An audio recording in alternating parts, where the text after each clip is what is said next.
like every time we come back on the show, it's like after like a 2-week hiatus. But we'll explain that in a little bit, okay?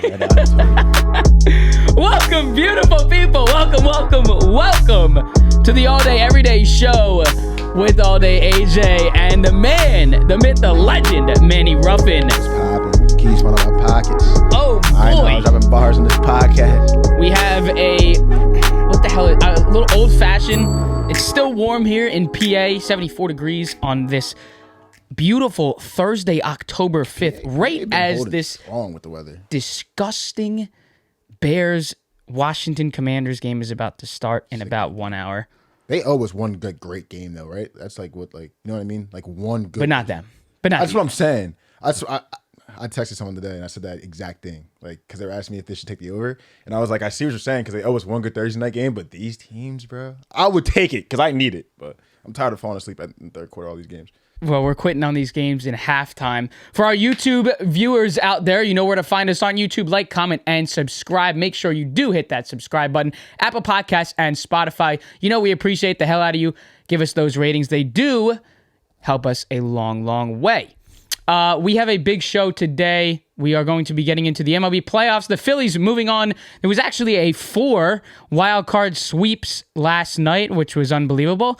Haven't seen that since, well, it's actually the second time that happened in history. Kind of pissed me off. So, I mean, game threes. But it's nice we get to talk about a little bit more on baseball in this show. We haven't talked about baseball in a while since we started doing tea parties. Absolutely. So, playoff baseball is back, and we are back covering it. What the hell is that about?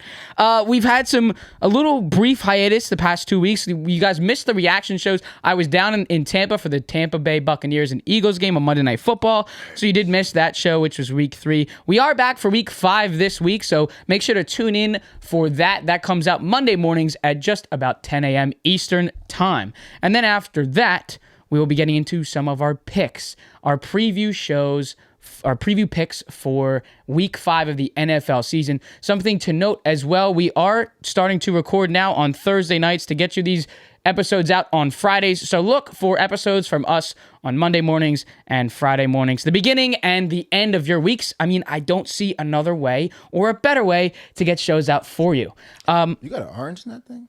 It's a little peel. It's like a... Oh, all right. Oh, it's for like tough. the essence. Okay. It's just for the essence. But before we get into everything else that is entitled in this amazing show for you guys on this Thursday night, on a sadder note to start the show, Hall of Fame. This just happened. Hall of Fame legendary linebacker Dick Butkus passed away today at the age of 80. The 8-time Pro Bowler and two-time Defensive Player of the Year will always go down as one of the legends to the game, and we raise a glass to Dick Butkus on a beautiful life and a great football career. Here's to you, Dick Butkus. Wow. R.I.P. Dick, man. Legend. I was thinking we might be the last generation that knows of Dick Butkus. I'm trying to think, because the coaches that used to tell us about Dick Butkus were like 60, 70 when I was like 8 years old. And I heard young bulls don't know who Deion Sanders is. I don't know if you heard that either. I didn't. But so there's this kid that goes to the gym that me and my boy go to, and he didn't know who Deion Sanders was. Like, didn't know, like, just straight up. And he's probably like just turned 21. I know for a fact, like, the 12, 11, 10-year-olds in middle school probably like, if you own Deion Sanders, they have no idea who Dick Butkus is. It's just crazy to think about. I was gonna say how old do these people have to be? Like what generation? Like how many generations deep are we gonna know about Bill Russell? Yeah, fact. No, it's crazy. It's crazy. Hey, does that mean we're getting old, or does that mean it's a yeah? You're getting old. Time's flying. Kind of a misconception. You look like you're getting younger though.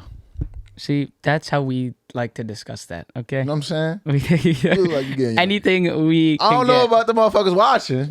Yeah, facts. You looking younger. All right, let's head to the bulk of this show again on this gorgeous Thursday night. Happy to be here with you. The MLB playoffs kicked off this week. The wild card is already over. And let me just start out by saying this. The Bryson Stott Slam carries the Philadelphia Phillies and the beautiful city with these crazy fans to the NLDS in back-to-back years against the big bad Atlanta Braves. Couldn't have scripted it any better for you Philadelphia Phillies and you crazy, crazy Philadelphia fans. Hats off to the Philadelphia Phillies, man. You got to give it to them. Every last bit. It's a Red October and it's back and it's booming.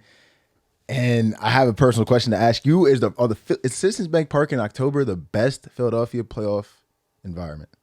I mean, after Because what we saw last night, the last 2 years have been kind of insane, bro. well, you even saw the clip of Kyle Schwarber Like when he's getting the Reese bat slam, but then like Bryce Stott Harper did it with him. Stott grand slam, Brat slam. Schwarber said when he's getting beer dumped on him last night in the locker room in the celebration, he's saying that he felt like the fans were better this year than last year. 100%. We just started. 100%. We played 2 games. I think everyone's like, I think last year, and this, correct me if I'm wrong, I think last year there was a, like they win, it's like, all right. Like, we won game 1 in the wild card. It's like, all right, you're going to lose one, right? They win that one. It's like, oh, we got the Braves. Like, fuck it.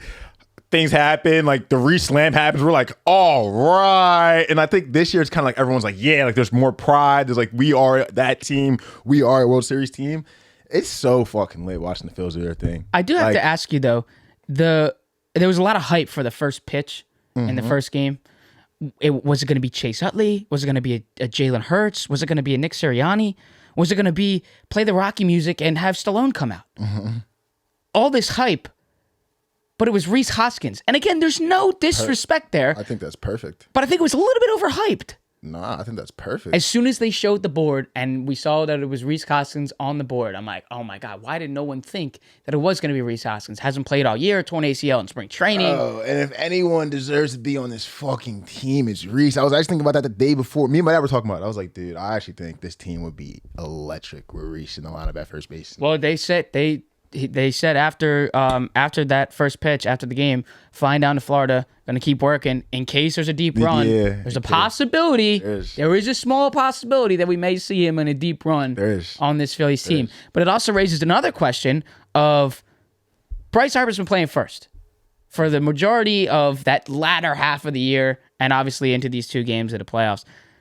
When we think about Rhys Hoskins next year, I am on the side of the spectrum where why don't we just leave Bryce at first? Castellanos can just stay locked in at right. You got Schwarber, or you put Rojas there, you put Pache there. You don't have to put Bryce in the outfield, and then that means Rhys is gone. But that's kind of been the stigma of what people have been saying after last year. Rhys was going to be gone at the end of this year anyway. We'll cross that bridge when we get to it. Yeah. In the meantime, we have Zach Wheeler pitching gems. Aaron Nola, it's crazy because I was an Aaron Nola guy for a long time. I even turned my back on Nola this year because the home runs was getting out of control. Like the 4th inning blunders was getting out of control. But I don't know if he's gonna be back next year, but if there's one thing that you can have that is consistent is if you show up in October, then what the fuck can I say? Like I would actually, I didn't look it up before the show, but I would love to know what his October stats are because he pitched out of his ass last year too. And if that's cool, him and Wheels consistently 1-2 can go with any 1-2 in the league because that was part of what makes it so dangerous because we all know what the bats are going to do. And if the 2 top aces can compete with any other 2 top aces, it's scary for any team. I think our little pocket joker card, a little ace, kirking out the bullpen, comes in, throws a 9-pitch inning, just gets them all out of here with that slider. That shit is fucking disgusting. And that's crazy because that's another pitch that no one's seen. Braves haven't seen him. So we have a little joker in our back pocket. The boys are getting hot. I think the Braves are going to have a little bit to complain about after we go in and beat them again in 4 games because they're playing us 2 years in a row when we get to get... No, seriously though, because 2 years in a row, I don't think they had the best record last year, but I mean, still, they were the best team in baseball. Let's not tweak. 2 years in a row, we're the best team in baseball. Do what you're supposed to do, get an NLDS, you're starting at home, whatever. You play a team come out the wild card, and the Phillies is probably the worst team to let get momentum at home, maybe besides like y'all or like, you know what I'm saying? Teams like that, like teams you don't want to see coming in hot like that off a 2-0. 2 years in a row, and I know we're going to beat them again. Like, I just know. I'm not even nervous this year, bro. I'm not at all. Like, I'm not either. I would be furious if I was them. Do you think, what are your opinions about the current playoff format? Do you think it needs to change? Do you think they need to, kind of maybe bring in a reseeding like the NFL does? Maybe the Braves should have played the Diamondbacks, and that's the wild card stipulation instead of a whole wild card round. I think people are going to start raising questions if the Braves get their ass beat again. I don't know. It probably is going to happen. Well, there's just so much noise. And the Dodgers could lose. The Dodgers could lose too. The Dodgers could lose, but I really don't see that happening. The Braves are in a different spot, I think, this year. I think there's a little bit more noise because you had Acuna's crazy 40-70. You had Spencer Strider with strikeouts in franchise history, beating John Smoltz. Olsen was an understory. Olsen was an understory. Let's also not forget that 2 players from the Braves and 2 players from the Dodgers consisted of the top 4 for the NL MVP candidates, which is also just out of control as well. There's just, in my opinion, I feel like there's just some more noise on the Braves than last year. Yeah. And it's different because last year, like you said, they were playing a Phillies team that just barely got in and were just like the thought process was let's just win one more game. They're scary, but you know what I mean? Let's just see what we can do, win one more game. But the big thing that worked for them last year was we win the games that Zach Wheeler and Aaron Nola pitch. It's very simple. If they win those games, they really will go on and win the series. But what we've seen in prior games in the regular season is the bats don't work when Wheeler's on the mound and when Nola's on the mound. But somehow they turn on in an electric October atmosphere. That's the big thing as well. But for the Braves' sake, I have to be scared if I'm a Braves fan. I have to be more conscious if I'm a Braves player because we're playing a highly motivated Phillies team that is the complete opposite and a different than last team. year. Like this team doesn't have the holes on defense it had last year. I mean, you were kind of shadowing to that Reese conversation about next year. One thing about this team I like so much better than last year's, even like outfield defense, like having a Pache in left field, even though he had that blunder every play. I know he's not going to consistently do that. And the thing that's the biggest difference from this year is the middle infield. Like we probably have a top 3, maybe top 2 middle infield left in the playoffs, and that's fucking massive. Like Stott and Turner. Like I think after this playoff is over, you remember, I don't know, every playoffs there's always like a young player that gets their height when they have their run. Like I could just go on the list. But I think this year it's going to be Stott, and people are going to start saying that's a top 4, top 3 second baseman in baseball. I think he's that good, and I just think he's going to solidify himself as a superstar in this league. And then you pair that with Trey Turner at short, who obviously was just. I mean, you just think about what the infield looked like last year. I mean, you had Stott and Segura. Exactly. Now it's Stott who's obviously turned it way on. Exactly. And then you pair that with a playoff Trey Turner who finally gets to see what the Philadelphia Philly Citizens Bank atmosphere looks like in Red October. I don't see it any other way. I know for a fact that they're going to get through the Braves. I know that for a fact. I'm not worried. It's kind of insane. I'm not worried. After that is when even if we drop the first 2, I'm not. I have full confidence we'll win 2 at home. Like it's actually a crazy feeling to have the Phils back. Insane feeling. I wish I was sweating out that Yankees ticket with you, brother. Yeah, me too. But you know what? I quit on that team in August, and I knew it was coming. And it was injury after injury. You know what other team I quit on? I know you haven't been paying attention to what the Kardashian shit that the Sixers been doing. I've been saying October 12th, bro. I'm locked in the Sixers. I mean, the Sixers, the Flyers, Flyer die. I ain't even worried about I ain't worried about the Sixers. Net with Dame time. We're not even going there yet, but with Dame time in Milwaukee, Drew Holiday to Boston. I ain't even worried about the Sixers are now. Are the Sixers relevant? Fire die. I don't even know what the team is. Who the Sixers? I don't even know who the team is. Let's touch on the American League teams real quick here.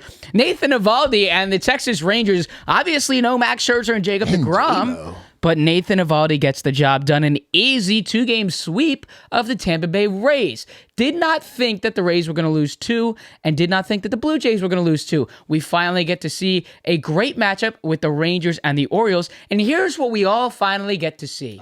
The Rangers are going to prove and show that the Orioles are fraudulent as hell. Hey, great season. Great season. Yeah. Baseball's better when this team's doing well because we've just known as them as a really fucked up team. Not anymore, but in the playoffs, you're not ready. Too many young guys, and this pitching staff and these bats are going to take down the Orioles and really just show them, hey, this is playoff baseball and you guys don't belong. That's very simple with the Orioles. On the other end, the Twins, they proved me wrong. I guess I was sleeping on them. But now it's even better for ratings, and it's especially better for Houston Astros fans. Why? Carlos Correa gets to go to Houston in a playoff game for the first time since he left when he was on that fucking cheating team. And that's going to be an absolute doozy, and I can't wait to watch that one. I really do think the Astros are going to get the job done. J-Mo hooped in game 1. Oh, my God. Hooped in game 1. Other team, bro, the Brewers are insane. Like, I looked up at the game cast probably 4 different times. Oh, yeah. When I was watching the Phillies game last night. Bases loaded. First and second. Second and third. They had bases loaded. I think it was the bottom of the 8th. Correct me if I'm wrong. No outs. No runs. if I'm watching your team lose 2 straight, that might be the most demoralizing experience. Watching you have a wild card game, you have wild card series, you have 3 straight games at home, and watch your team lose 2 straight at home. I had the Brewers easily in that series. Oh my god! Especially Corbin's start. Freddie too, but especially Corbin was hot. That was Corbin. It was a mismatch. Unreal. It was a mismatch. And also, I mean, if you're Dodgers fans, I'm just trying to figure out. I think from a pitching standpoint, I think they would have wanted to see the Diamondbacks. But I mean, I guess that's what they wanted. Diamondbacks are not much worse than Brewers, though. Brewers have when they're hot, they're top 5 pitching staff. Diamondbacks ain't. Zach Gallen gets hot. But I mean, this is also crazy too because we talk about the Orioles. I'm betting on Zach. I think we see the O's, and now we get the D-backs. Yeah. I mean, these are teams that were kind of unexpected to be in a DS series now. The nation gets to get put on Corbin Carroll, which is massive for the game. 25 home runs and 50 stolen bases is absolutely absurd. Start to know what those are, and I don't want to hear any of the BS about. Oh, well, with the pitch clock and with the pickoff attempts, you know when he's going to steal. It's still an unbelievable feat. You can only play the game they lay out in front of you. You can only play the game they lay out in front of you. They're going to ask you why you're not on the radio. Why would you be on the radio? This is the game I got in front of you. Well, you can't change it. You know what I'm saying? You can't do nothing about it. 25 and 50. Hey, you can't do nothing about it. As a rookie is incredible. And again, we already mentioned it, but 40 and 70 from Acuna. Mookie could have stole 72, but he ain't do it. He ain't want to, but I'm just saying. So I don't want to hear any of that bullshit about, oh, well, if they threw to the first baseman twice already, you know he's going the next pitch. Well, he still has to get there. And even if the base runner knows, so does the goddamn catcher. So why don't you just throw a pitch right down the middle and have the catcher throw him out? Same difference, isn't it? Both guys know. So I don't want to hear any of that. But it should be a fun October like we had last year, and these games are kicking off on Saturday afternoon. Cannot wait for that. I do think that Texas moves on. I think Houston moves on. Going to be a fun battle there. And I do think the Phillies move on and the Dodgers move on. And after that, well, we'll get into what the CS looks like after that. You said Saturday in Texas. I thought you were talking about the Red River rivalry. I'm like, oh, you like Texas? I know. And Pat McAfee's going down to the Texas Road or Texas River Fair or something like that for a live show tomorrow. It's going to be pretty cool. My head tells me Texas is going to beat those boys' ass, but at the same time, I'm like, Baker Mayfield's going to be on the cast. Pat McAfee show is doing a cast, like a simultaneous cast.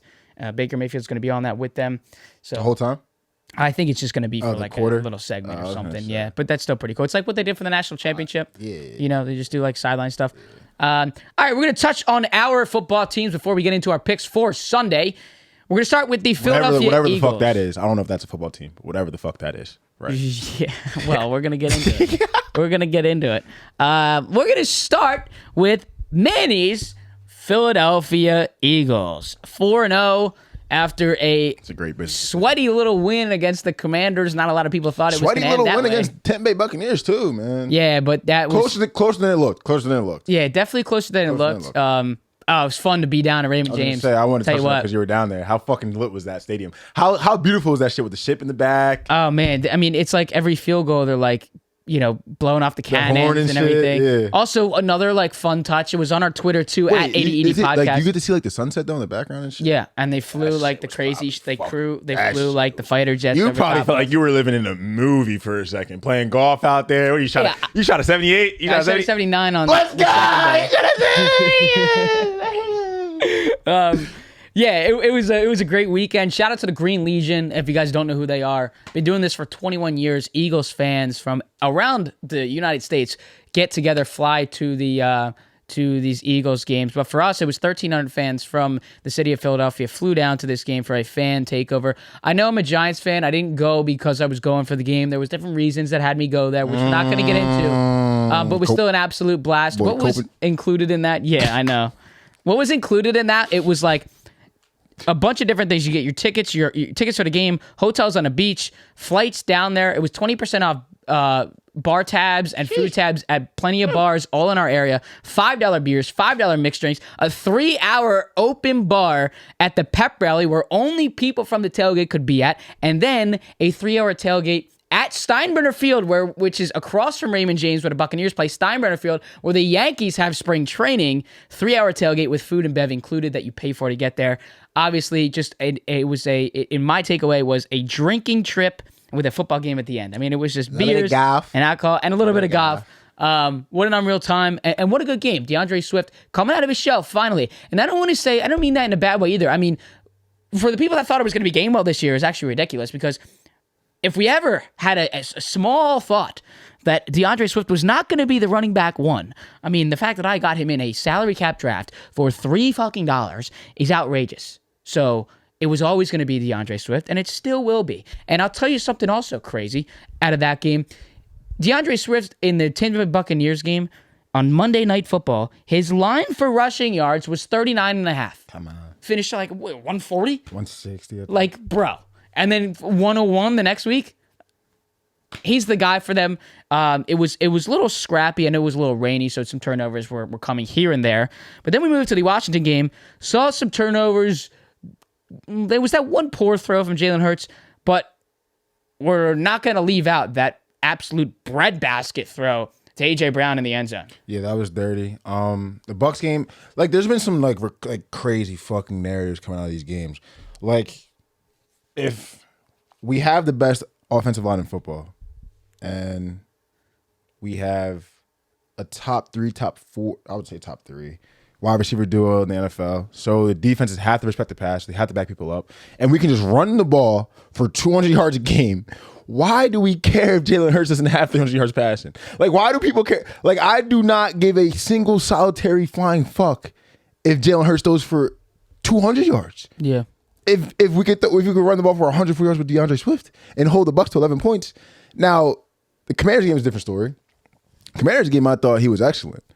Obviously, there's some mistakes here and there, but when it comes down to being clutch and taking, like, usually, especially, I wouldn't say usually, but you would think this team's more of the defense has been having Jalen Hurts back. We saw in the Commanders game that Jalen can have the defense's back just as much as they can have his.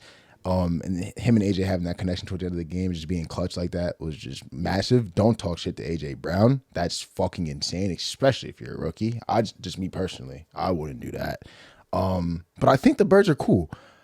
Something that's like, I don't understand. I feel like we're getting slighted a little bit. I don't know if you peep it too, but I feel like everyone's just like Cowboys, 49ers, Cowboys, 49ers, Cowboys, 49ers. Like, this game's going to decide what we see on the NFCs. Then yeah, the Eagles will have something to say about that with the Eagles. And yeah, I don't like how the Eagles look. They ain't been winning the games. Like, I just been catching shit like that. I'm like, what's up with that? What's up with that? Yeah, I feel you. We ain't losing games. Ain't nothing changed. Pat Mahomes could go like 2 and whatever. Nah, they lost one game last year, but the year before that they was like 2 and whatever. They get a pass, but we can go 4-0. But a couple games, divisional games, couple games is a little close. Oh my God, the Eagles. Oh no, it's the Cowboys. Get the fuck. That shit pissed me off, bro. I don't understand. We don't look better than the 49ers right now. They look good. I can't even cap. Because CMC's making a case for like a MVP, CMC's which drawn. is not possible. I can't. Apparently, CMC's drawn. They got it. Like, they got it. They look really good right now. The Cowboys do not look better than us, bro. No, they beat y'all on the what we call y'all football team in a We're game going there. We're going rainy, wet. I'm gonna give Jaden Downs a pass that game. Saquon, I'm gonna give him a pass that game. So I just don't get the disrespect. And we can come back to this. It's only week 4. I want to go to this, but I don't get disrespect, which is all over social media now, with the Eagles doing the tush push or the brotherly. I love that shove. you want to talk about it. Wait, Whatever can I ask fucking. you a question? Does it need to be banned? Yes or no? I don't think it should be banned, Boom. but I don't like the conversation of all over Twitter with fucking all these Eagles fans out there saying, "Oh well, other teams are trying it and they're not doing it, so why? You're just not us." Why? It's the best offensive line in the league. Yeah, but of course no. they should be doing it. No, okay, but you see your head, that round thing? There's a brain in there. Some people don't understand that. This play is not fair. It should be banned. Why can't they run it? And I literally watched the slate on Saturday. Teams I bet on run it. Can't do it. The Giants did it. 2 teams maybe do it. There's a couple teams that can maybe do it. Cool. Okay. Go Sunday. Literally maybe a couple teams. Like, I don't know what it was, but it had to be like 2, 4, whatever. You know what I'm saying? Like, guys, we have Jason Kelce. Like, he's a anomaly of a player. of course, when we run a play that is literally his star play, of course, we're going to be really fucking good at it. It's going to be annoying. And it also helps with an elusive quarterback like Jalen Hurts. And our quarterback squad. But you can say that with Daniel Jones as well. Our quarterback squad, 600 pounds. Our left and right guards are both really fucking good. Like, Jordan Mailata can get really fucking low as for a tall guy. Exactly. Like, it just works out perfectly for us, guys. It's a shame. But ain't nobody asking... I don't know. We wasn't asking Tyreek Hill to ban the post. Like, you know what I'm saying? Y'all just on dick. Like, you don't got to deal with it, bro. Like, we figured out a play to run it. Y'all can figure out how to stop it. Giants did it on their first drive. If anybody was paying attention to the first week of the season on Monday Night Football when the Giants played the Cowboys, did the same exact thing that they did to the Seahawks on Monday Night Football again. Drove all the way upfield, and this was that one drive that was going to decide the game for them. Not in week 1, but especially in week 4 after what we saw from these previous 3 weeks where the team just looks like out of control and has nothing to show for. But they drive down the field again, 4th and 1 in field goal territory, but a good spot to go for it when it's the first drive of the game. 4th and 1. Try to do the tush push again, whatever the fuck you want to call it. And that was, and they don't get it. That was like a 4th and 1.5 too. But they didn't even get even remotely close. Yeah. And I'm sitting there with a bunch of Eagles fans. It was Monday night, so I'm at the alley, and everyone's like, "Oh, well, I can't do it because of the Eagles." I mean, not the Eagles. I'm like, first of all, I don't even want to go on about like the whole backup line and all that kind of stuff because that just doesn't. I don't pay any mind to that. O-line is. I don't pay any mind to that. Worse. But the fact that we're even trying to compare the play from an offensive line standpoint, the only reason I would say that I would even think or have the slightest thought to ban it is because it is a very dangerous play for the quarterbacks. It really is. You're throwing these guys into an absolute scrum with the biggest dudes on the football field. That's the only reason where I would say yes. I don't care that it's a sure sign first down for the Eagles every time. I don't give two shits about that. For the safety of the quarterbacks, that's the only reason I would say that. Your kid comes up to you at 6 years old. Hey, Dad, I want to play football. Okay, son. You know you can get hurt, right? It's a dangerous game. I don't care. My friends are playing. All right, fuck it. They ain't signed the contract, man. I don't know. Like, you know what I'm saying? We're both still lines. That Giants O-line, is that the worst O-line you've ever seen in your life? Ever seen. But the biggest thing for me is how can we go from last year where this team made the playoffs, won in the wild card. Right. The line looked very competitive. And the line looked like very competitive. The first time in they a very long time. They would go away for some games, but they were competitive. They were there. Really, the first time in a long time that you looked at an offensive line and said, oh my God, Saquon has time to find a hole. Daniel Jones has time to get a ball out of his hands. I don't know how, with the same exact fucking staff from last year, I understand there's some injuries. I get that. I mean, Evan Neal's replacement was getting fucking shit on. But I mean, like bad. Some of these plays. I don't know what his name is either, but how are we doing? I mean, it is 1 Mississippi, 2 Mississippi. We are sacked. So everyone that's pitching, it's Daniel Jones' fault. It's Daniel Jones' fault. He's looking at backs of heads. His receivers haven't even finished their route, let alone fucking started their route. And we're saying, Daniel Jones, you got to get the ball out quicker. Daniel Jones' problem is, like, there's got to be, I don't know, they're sitting in film, there's got to be at least 8 plays where he got sacked, where someone's open. There was a couple, yeah. Whatever. But the plays where you have protection, like the slot blitz, you got to slot protection. Yep, you got to There's no way as a quarterback, no one knows that blitz is coming. There's no way as a quarterback we missed that throw on the red zone, outside shoulder on a stick pattern. They're in like, I don't know. The 2 mistakes he made were just so bad, and I fuck with Daniel Jones, detrimental. But it's like when you finally have an opportunity to make a play, you can't. It's not even like you have to make the play. You just can't make the 2 biggest mistakes of the game. I just don't know what I'm saying? How many times I have to continue to try and defend Daniel Jones, and I'm going to continue trying again. No. You have to. I will, because there's no shot in hell a quarterback is succeeding with that O-line. Any quarterback in the league. The other thing too is that night was not going to have. You put a quarterback that is not mobile in that situation. You put Eli Manning in that situation on Monday night. There would have been 25 sacks. So we have to start saying that we're lucky that this guy has a pair of legs on him that can even try to get back to the line of scrimmage in these situations. I was surprised they put him out. I didn't like how they put him back in the game at the end of the game. And I needed the Daniel Jones prop. I don't even care. I saw him go back in. I was like, damn, he come back in. I thought like, the drive, I forget what drive it was, but the drive before y'all came back in, I thought I lost my bet. I was like, damn, it's over. Like, they're not going to put him back in. He's getting sacked 11 times. Well, the other throw, too, the one where he had the pick six, Witherspoon. Go. Now we know why. Now we know why. Number 5 pick. Now we know why. Go. I mean, unreal performance. Let's not like shade that. Let's not go by that. Hell of a play.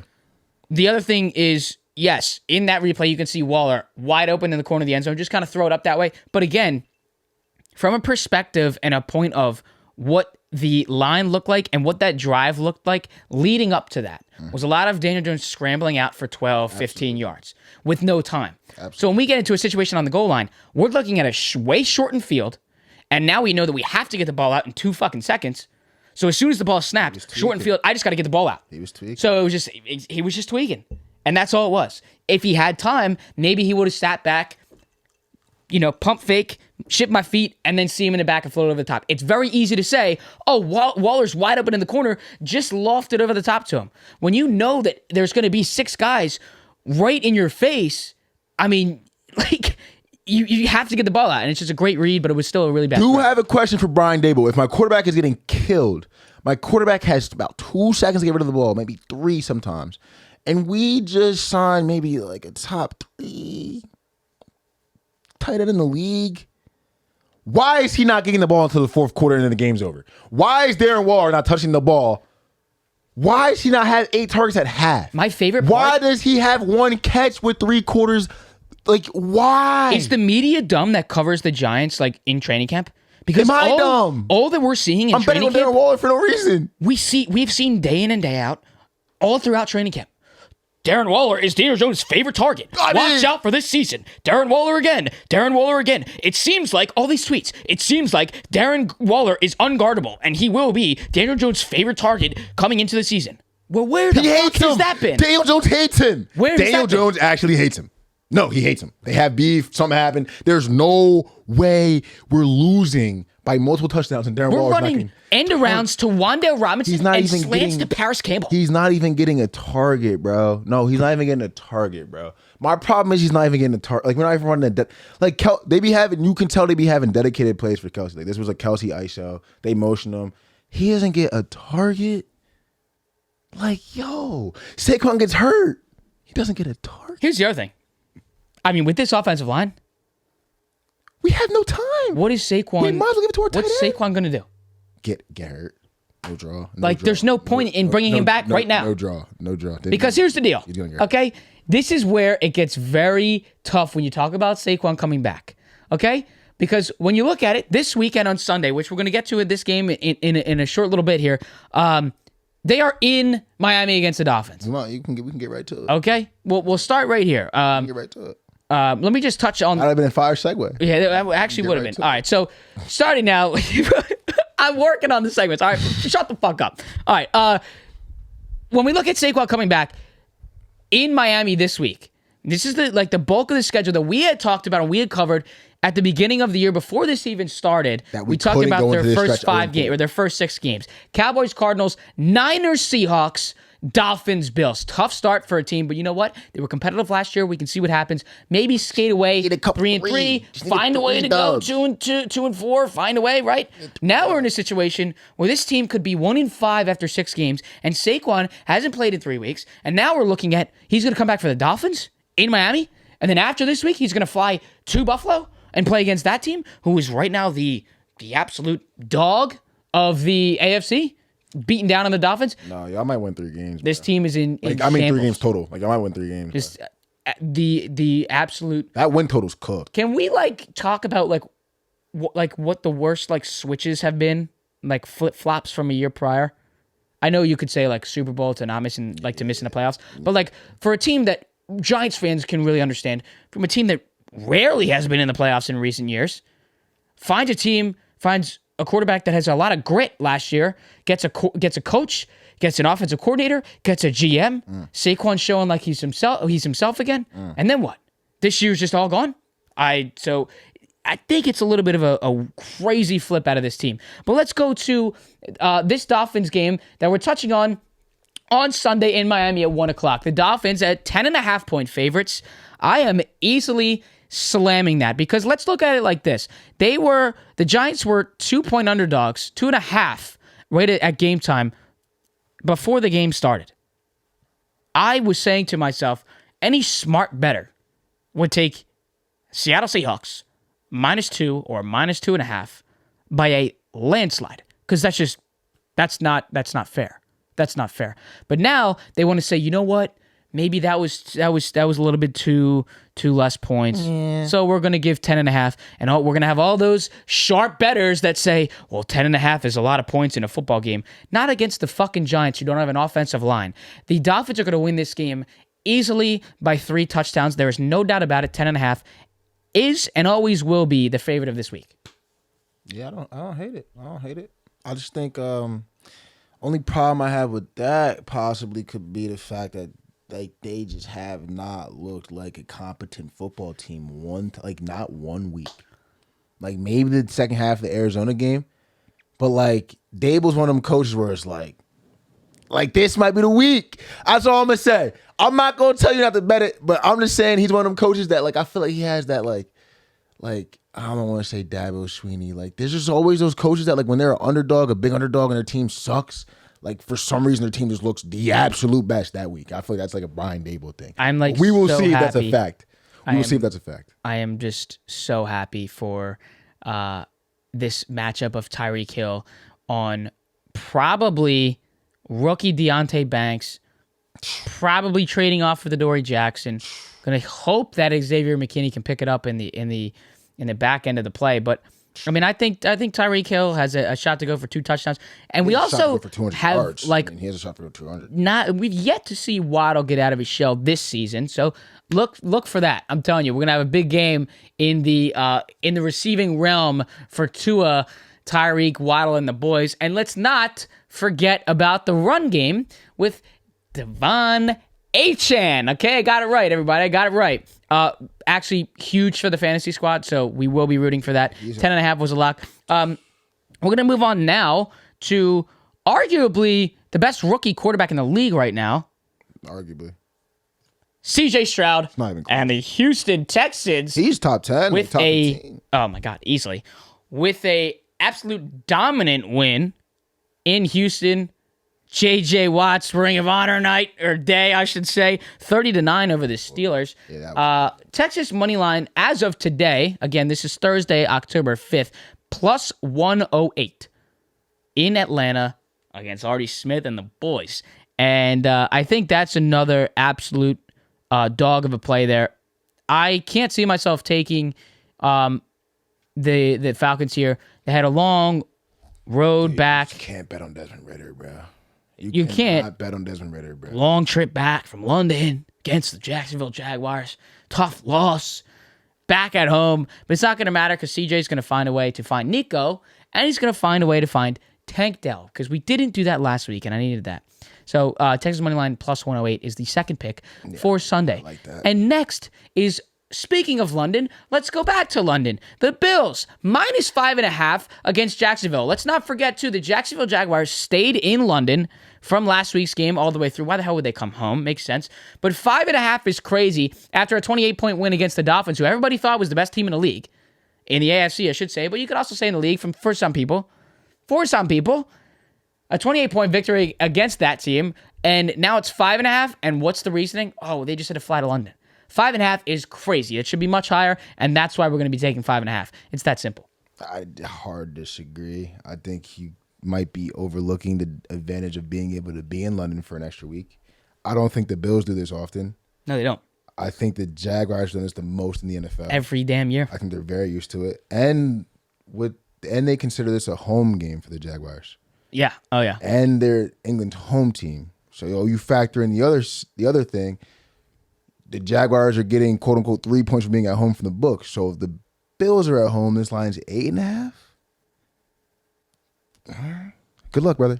And 9:30. I ain't touching that game. 9:30. At 9:30, yeah, I ain't touching that. Well, you know our stupid ass are gonna miss that shit. But I ain't touching that. I might do my little props, but that's just. I can't wait for that. That's just one of those lines where it's like someone. 5.5. I absolutely love it. Let's go to. I'm gonna save that one for last. We'll go to the Chiefs here.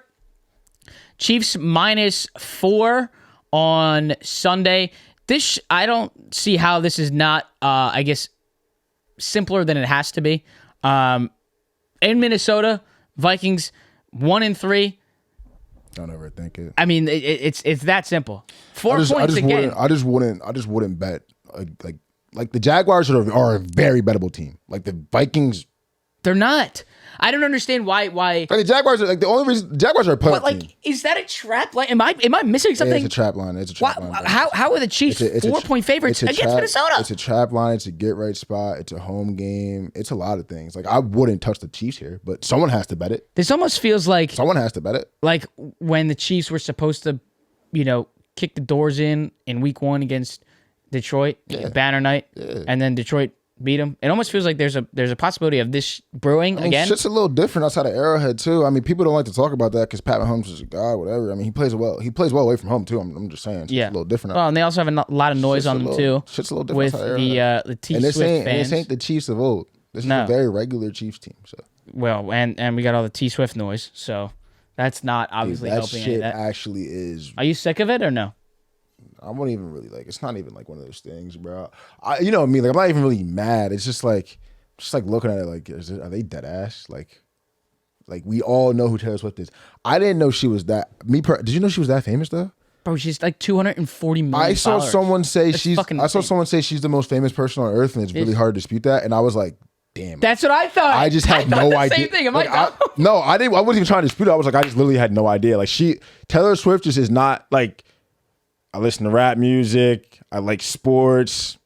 I play video games. She does not enter my sphere. Like, you know what I'm saying? So it doesn't even matter how popular she is. Like, I was like, damn, yeah, she really is the most. So I'm trying to think because I was trying to be like, well, Drake's been to football games, right? They don't show Drake at every single touchdown. Maybe at the Raptors games. How much more Yeah, but that's actually a great point. They show Taylor Swift 10 times more than they show Drake at Raptors games. And I'm like, how much more popular she than Drake? Like, wow. Like, yo, I have a hat, but yo, Taylor, she's selling out 5 nights at Wembley. Taylor, yo, Travis, you were doing it right, my boy. But you see he was bitching? No, Travis, retire early, bro. Don't even go for that next contract. Did you see him bitching? Taylor got a bag, bro. Travis could retire. I'm not even thinking. He don't gotta do shit. She sold out the Wembley for 5 nights in a row. He's now saying though that it's a little bit too much. It is too much. And I'm like, but you put that on yourself. I can't fuck some. What you talking about? That's where I be. Like I can't just hit some. Like I mean, I can't have a little fling. Maybe they might not even. Who said this on Twitter? They might not even. You know what I'm saying? He might just. He just wants. Maybe it's just extra clout. Did you see 400% on the jersey sales? Yeah, he doing COVID commercials too. Travis, we got to talk. What'd you say? I saw the Aaron Rodgers clip. I saw. Hey, Bill. Maybe they want money because Kelsey's on it. Mahomes is on it. They're in every commercial now. We're doing movie previews now for Taylor Swift on NFL. From NFL said ESPN, NBC start showing that. My fault. There is so much shit that's going on. My fault. A lot of teenage girls are watching this. Like they watching said, football the now. elites play a different game than we. What the hell is going on? Series going off right now. What the hell is going on? You start talking about Taylor Swift. Everybody started coming to the show. This shit crazy. It's unbelievable. And there's, I mean, what was the stat? It was like ages 16 to 24 are up 53% of they women. had the jersey that said Swiftie on the back. I'm like, I didn't even know that was a thing. I know. But I really didn't know. Because remember I told you that story that the one that I went out after the Taylor Swift concert and all the girls that were like, yeah, I came from the Taylor Swift concert. And I was like, what the fuck? Like, yeah. At the link. I just didn't know she was. Sold out the link 3 days in a row. The fuck is going on? I just didn't know she was like. I remember Taylor Swift from the Kanye West shit. Like that's my Taylor Swift. Like I don't even know. Like Russ, do you see the one Russell Westbrook clip where he was listening to the song in the car? I didn't even know that was her song. Yeah. I'm like, oh, that's Taylor Swift. Oh, she's hard. I'm like, oh, she really got shit with her. She got some shit with her. I can't even be mad. Like, oh, okay, that's Taylor Swift. Okay, say that. Well, I'm like, damn, is this how white people feel about Drake? Like that's crazy. I mean, I just didn't know that she was that famous, and I feel like not like you white people, but you know what I'm saying. No, I just mean like Quipler or some shit. White people do they think about that? Like Drake? I mean, they call themselves the Swifties. I mean, yeah, my fault. I like how the Eagles are playing into it though.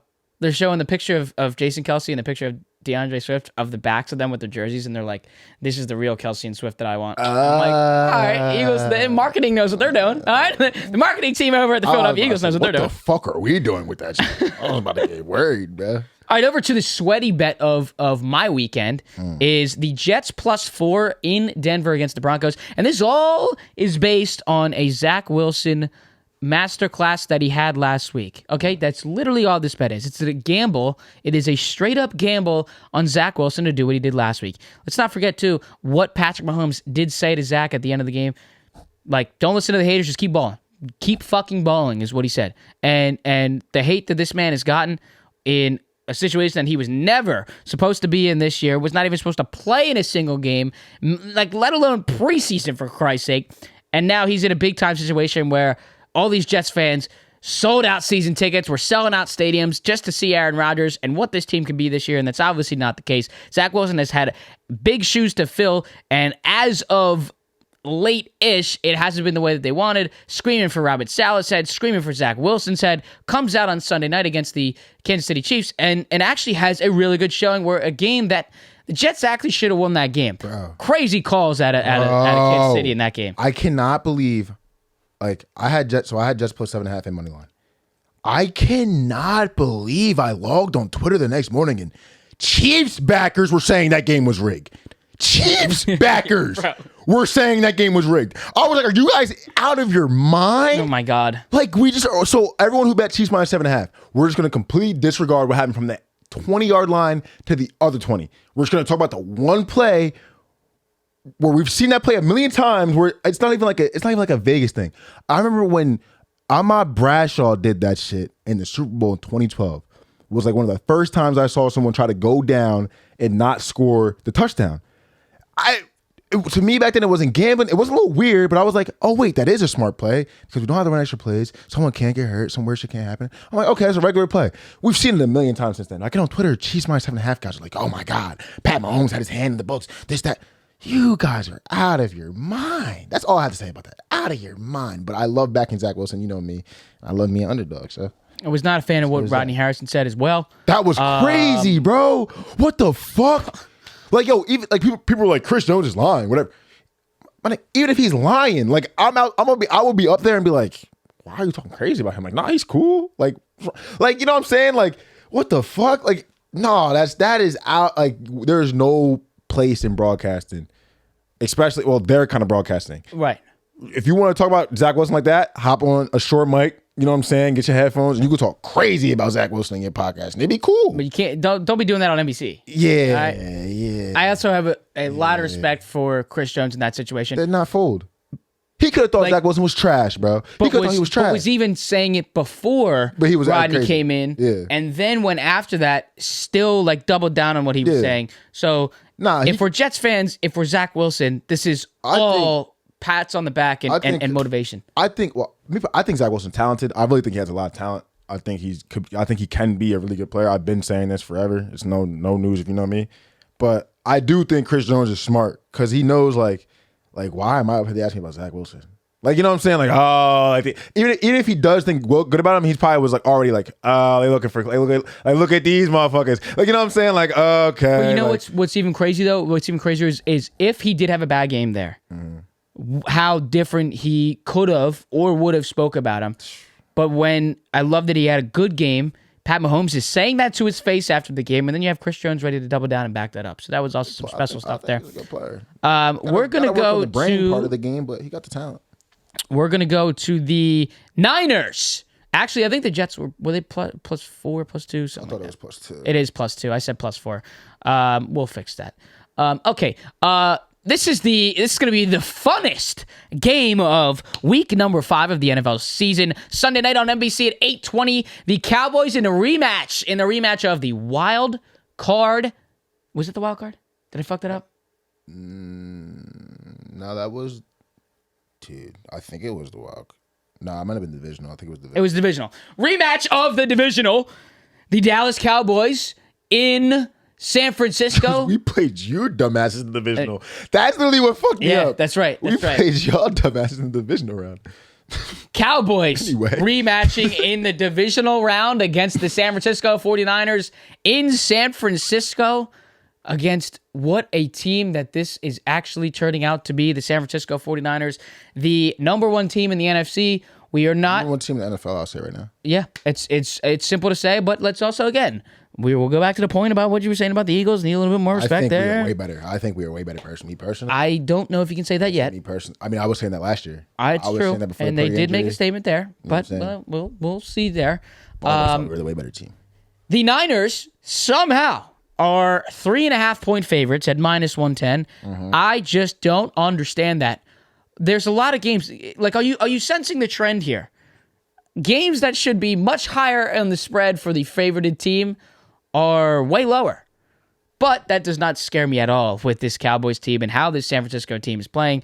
CMC is going to do his thing as per fucking usual, and the 49ers will easily cover 3.5. Am I missing something? Yeah. First thing you might be missing is key number 3, and we got a half. Fucking sucks if you're betting the favorite there. I hate that shit. Everyone probably hates that shit. Second of all, different matchup than last year. Mike McCarthy's calling plays now. Whole different story. Also, after a huge win in New England. Third thing is actually something that makes me kind of like the Cowboys in this game, but dare I touch the Cowboys? Like, I rarely bet on the Cowboys. I bet on the Cowboys twice last year. I was here with you one time. And like when I bet on the Cowboys, it's like, yeah, I got to unload. This is probably the closest I've came this year to bet on the Cowboys. I can't bet against the 49ers. They look too good. But that 3.5, they've already gone through adversity. I don't think the 49ers have been tested enough. And the way the NFL goes, no matter how good of a football team you are, you have ebbs and flows. Like the Eagles are 4-0 and they've gone through their ebbs and flows. The Patriots game itself had like 18 ebbs and flows. I don't think the 49ers have really ebbed or flowed. They've just straight up. Advantage, they're at home, and they're making this whole Brock Purdy 14-game regular season winning streak thing a huge thing right now. With that all being said, I'm just afraid of it. But I wish you a lot of luck. If I was betting on the game, you know what I would try. I might do a little 49ers money line. What I might try to do is maybe do a little 49ers money line live. But this seems like one of those games that the Cowboys come out look godlike, and now like I had to listen like to Felipe on the Cats Off podcast talk about how good they fucking are. You know what I mean? Like if feel that like one somehow of those happens, it's gonna have to get clipped and sent over. over. I love to see Felipe talk about that W. You fucking freaking out. Those are our picks for NFL Sunday luck, week. It sounds like a banger 5. card. Should parlay. It does sound like a banger card. Should parlay him. I was texting Manny today after I sent him the picks, and I said, when all these hit, this is going to get clipped out with the cha-ching sign. So maybe love that for the people that have made it that far, maybe you guys got a little bit of a laugh. If you still here, even if you get 3 of them bitches, we can just do the 1, 2, 3. The TikTok don't gotta know we did 5. No bullshit. We can even do 2. They don't gotta know we did 5. 100% on my pick for the show. 100%. And then they're like, oh, what's week 6 picks? I'm like, I don't know, man. Hey. If you drop a follow, maybe I'll come back next week. Sign up to the VIP. Take my referral link. Maybe $50. Yo, you know I found out something crazy too? What's that?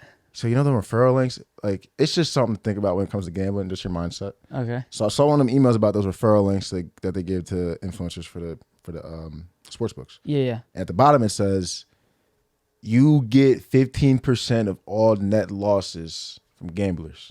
So I just want everyone to think about that when you're wagering. They literally want you to lose, think you're going to lose, and they even place parlays in your face on the homepage for you to lose. And friend zone boost for you to lose because they ain't hit either. So just think about that when you gamble this weekend. Just they want you to lose. And they really hope you do. So fuck the motherfuckers. You know what I'm saying? Mindset from one of the best right there. That's our show, ladies and gentlemen. If you like this episode on YouTube and you did enjoy your time here with us on YouTube on this beautiful Thursday night, drop a like, comment, and do not forget to hit that subscribe button so you don't miss out on any new shows this NFL season. Apple Podcasts and Spotify listeners, we absolutely adore you and we do love you. So drop those ratings for us. They do help us a long, long way. If you want to connect with us on our social media platforms, our Twitter is at ADED Podcast. Our Instagram is at ADED Pod, and our TikTok is simply the name of the show. Ladies and gentlemen, we are back and better than ever for this beautiful NFL season. Oh my God, I can't wait for week number 5, and we will see you at the end of it in our reaction show. You've been listening to the All Day Everyday Show with All Day AJ and Manny Ruffin. That's the homie Manny Ruffin. I'm Alex Jacobs. We will see you at the end of week number 5 for reactions on Monday morning. Can't wait.